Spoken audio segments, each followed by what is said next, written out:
തിരുവനന്തപുരം പാറശാല താലൂക്ക് ആശുപത്രിയിൽ KCB താൽക്കാലിക ജീവനക്കാരൻ ചികിത്സ കിട്ടാതെ മരിച്ചെന്ന പരാതിയിൽ കേസെടുത്ത പോലീസ്. സന്തോഷിന് അടിയന്തര ചികിത്സ നൽകിയില്ലെന്നും ഓക്സിജൻ സിലിണ്ടർ പ്രവർത്തിപ്പിക്കാൻ ആശുപത്രി ജീവനക്കാർക്ക് അറിയില്ലായിരുന്നുവെന്നും സഹപ്രവർത്തകർ നൽകിയ പരാതിയിൽ പറയുന്നു.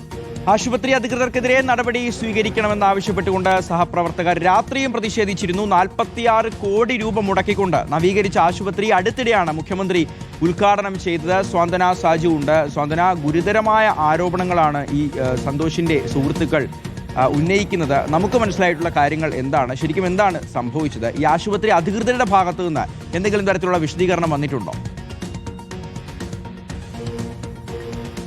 അഷ്ഹാസ് കീർത്തന, ഇന്നലെയാണ് ഈ സംഭവം ഉണ്ടാകുന്നത്. ഇന്നലെ വൈകുന്നേരമാണ് തിരുവനന്തപുരം അമ്പൂരി സ്വദേശിയായ സന്തോഷ് കുമാർ, 38 വയസ്സുകാരനാണ്. അദ്ദേഹം KCBയിലെ താൽക്കാലിക ജീവനക്കാരനായിരുന്നു. അദ്ദേഹം ഈ പാറശാല താലൂക്ക് ആശുപത്രിക്ക് അടുത്തായിട്ട് പോസ്റ്റ് മാറ്റിക്കൊണ്ട് നിൽക്കുകയായിരുന്നു. ആ സമയത്താണ് പെട്ടെന്ന് ദേഹാസ്വാസ്ഥ്യം വരികയും കുഴഞ്ഞു വീഴുകയും ചെയ്തത്. ഇദ്ദേഹത്തിനൊപ്പം ഉണ്ടായിരുന്ന മറ്റ് അദ്ദേഹത്തിന്റെ സഹപ്രവർത്തകർ തന്നെയാണ് ഉടൻ തന്നെ തൊട്ടടുത്തുള്ള പാറശാല താലൂക്ക് ആശുപത്രിയിലേക്ക് ഇദ്ദേഹത്തെ എത്തിച്ചത്.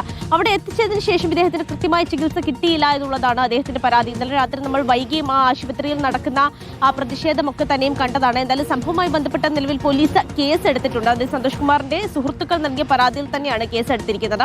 അവർ പ്രധാനമായി പറയുന്നത് ഈ ആശുപത്രിയിൽ സന്തോഷ് കുമാറിനെ എത്തിച്ചപ്പോൾ പ്രാഥമികമായ ചികിത്സ ഒന്നും തന്നെ നൽകിയിരുന്നില്ല.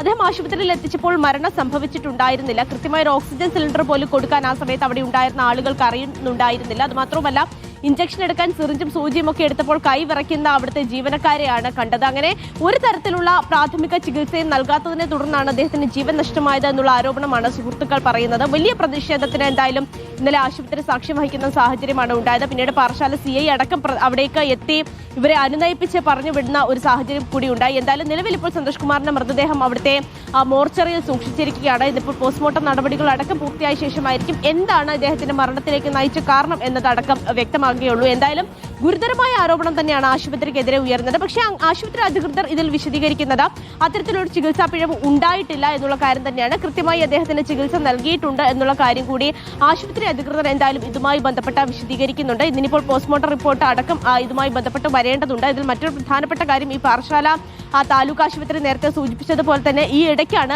കുറച്ചധികം പൈസ ചെലവാക്കി, ഏതാണ്ട് ഒരു 48 കോടിയോളം രൂപ ചെലവാക്കി നവീകരിച്ച ഒരു ആശുപത്രിയാണ് പാറശാല താലൂക്ക് ആശുപത്രി. നിരവധി ആളുകൾ, പ്രത്യേകിച്ച് ഈ മലയോര മേഖലകളിലേക്കുള്ള നിരവധി ആളുകൾ ആശ്രയിക്കുന്ന നൽകാൻ കഴിയാത്ത, അതായത് സ്വന്തന പറഞ്ഞനുസരിച്ച് ഈ ഒരു പരാതിയിൽ പറയുന്ന അനുസരിച്ചാണെങ്കിൽ ഓക്സിജൻ സിലിണ്ടർ പ്രവർത്തിപ്പിക്കാൻ അറിയാത്ത, ഒരു സൂചിയും ഒരു ഇഞ്ചക്ഷൻ എടുക്കാൻ പോലും അറിയാത്ത ജീവനക്കാരാണ് പാറശാല താലൂക്ക് ആശുപത്രി പോലെ 46 കോടി രൂപ മുടക്കി മുഖ്യമന്ത്രി ഉദ്ഘാടനം ചെയ്ത ഒരു സർക്കാർ ആശുപത്രിയിൽ ഉള്ളത് എങ്കിൽ അത് നമ്പർ 1 ആരോഗ്യ കേരളത്തിൽ വലിയ നാണക്കേടാണ്. ഒറ്റപ്പെട്ടതെന്ന് പറഞ്ഞ് നമ്മൾ തള്ളിക്കളയാൻ ശ്രമിക്കുമ്പോൾ ഇങ്ങനെയുള്ള ഒരു സംഭവം നടക്കാൻ പാടില്ലാത്തതുമാണ്.